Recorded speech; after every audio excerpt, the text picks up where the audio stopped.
Football দুনিয়ার সবচেয়ে decorated দল রিয়াল মাদ্রিদ হতে পারে এটা লুকা মদ্রিচের মাস্টার ক্লাস, কিংবা অভিষেকেই নিজের স্বপ্নকে ছুঁয়ে ফেলার মতো অসাধ্য সাধন করা কিলিয়ান এমবাপ্পের উচ্ছ্বাস। কিন্তু না, উয়েফা সুপার কাপের রেকর্ড ষষ্ঠ শিরোপা জয়ের এই মাহাত্ম্য আপনি কোনোভাবেই এত অল্প কথায় প্রকাশ করতে পারবেন না। সঙ্গে আছেন আবার ডন কার্লো, কোচ হিসেবে পঞ্চম সুপার কাপের ট্রফি জিতলেন এই ইতালিয়ান মায়াস্ত্রো।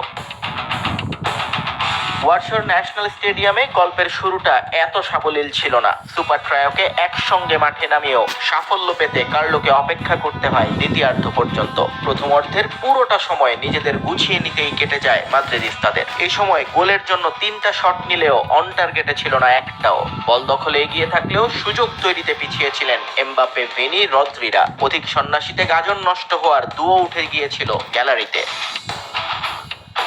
কিন্তু বিরতি থেকে ফিরতেই বদলে যায় দৃশ্যপট। কৌশল বদলে কিছুটা নিচ থেকে আক্রমণ গোছায় মাদ্রিদ। মদ্রিচ, ভালভার্দেরা চলে আসেন চালকের আসনে। ফল পেতেও দেরি হয়নি রিয়ালের। 59 মিনিটে ভেঙে যায় ডেডলক। বেলিংহামের পাস থেকে বল পেয়ে তা ভালভার্দের দিকে বাড়িয়ে দেন ভিনি। খালি পোস্টে বল পাঠিয়ে মাদ্রিদ শিবিরকে আনন্দে ভাসান ফেদে ভালভার্দে। লিডে আনচেলত্তির দল।